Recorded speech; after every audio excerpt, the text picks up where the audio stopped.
Hello అండి, welcome to our channel. ఈరోజు వీడియోలో గ్యాస్ స్టవ్ని ఎలా క్లీన్ చేసుకోవాలో చూద్దామండి. మన ముందు వీడియోలో స్టాండ్స్ని ఎలా క్లీన్ చేయాలో చూసాం కదా. చూడండి, గ్యాస్ స్టవ్ పాలు పొంగిపోయి ఎలా మాడిపోయిందో. ఈ మాడిపోయిన దాన్ని ముందు ఒక చాక్ తీసుకుని వచ్చినంత వరకు ఇలా గీరినట్టయితే ఆ మసి అంతా వచ్చేస్తుంది.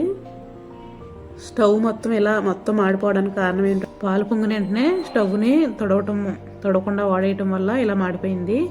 తర్వాత ఒక బౌల్ తీసుకుని ఒక గ్లాసులో వేడి నీళ్ళు వేసుకోవాలి.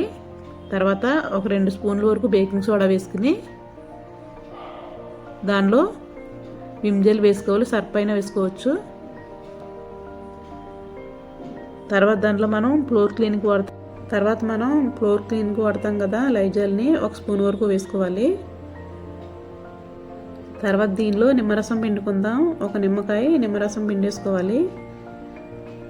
చూడండి, బేకింగ్ సోడా వేసాం కదా, రియాక్ట్ అవుతుంది.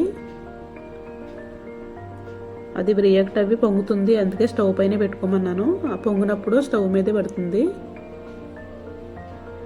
మనం లైజాల్ వేసాం కాబట్టి హ్యాండ్కి కవర్ కానీ ఏదైనా తొడుక్కుని ఈ స్టవ్ పైన ఆ లిక్విడ్ అంతా అప్లై చేసేయాలి. ఒక క్లాత్ తీసుకుని తర్వాత ఒక 10 నిమిషాలు బాగా నాననివ్వాలి. స్టవ్ బర్నర్స్ తడకుండా ఇలా గిన్నెలు పెట్టుకున్నట్లయితే హోల్స్లోకి నీళ్ళు వెళ్లకుండా ఉంటాయి. హోల్స్లోకి ఈ లిక్విడ్ అంతా వెళ్ళి వాటర్ అంతా వెళ్ళిందంటే హోల్స్ పొడిగిపోయి మంట మనకి సరిగ్గా రాదు. చూడండి, తర్వాత మనం గిన్నెలు తోముకునే స్టీల్ స్క్రబ్బర్ ఉంటుంది కదా, దాన్ని పెట్టి బాగా రుద్దాలి. చూడండి, బాగా రుద్దినట్లయితే ఈ మసి అంతా వచ్చేస్తుంది. ఇలా బాగా రుద్దిన తర్వాత వాటర్ వేసేసి క్లీన్ చేసుకోవాలి. ఆ లిక్విడ్ తోటే మనం కౌంటర్ టాప్ కూడా క్లీన్ చేసుకోవచ్చు స్టవ్ కింద. మన ఛానల్ చూస్తున్నవారు ఇప్పటి వరకు లైక్ చేయకపోతే ప్లీజ్ ఒక లైక్ చేసి మన ఛానల్ని సపోర్ట్ చేయండి. గ్యాస్ గట్టు కూడా జిడ్డు అంతా వచ్చేస్తుంది ఈ లిక్విడ్ తోటి క్లీన్ చేసామంటే. చూడండి, ఇలా బాగా రుద్దిన తర్వాత మనం వాటర్ వేసి క్లీన్ చేసుకోవాలి.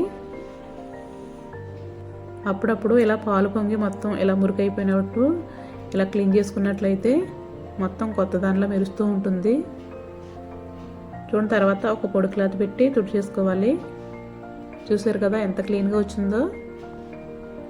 మరి ఇలాంటి మరిన్ని వీడియోస్ కోసం మన ఛానల్ని సబ్స్క్రైబ్ చేసి సపోర్ట్ చేయండి. Thank you for watching.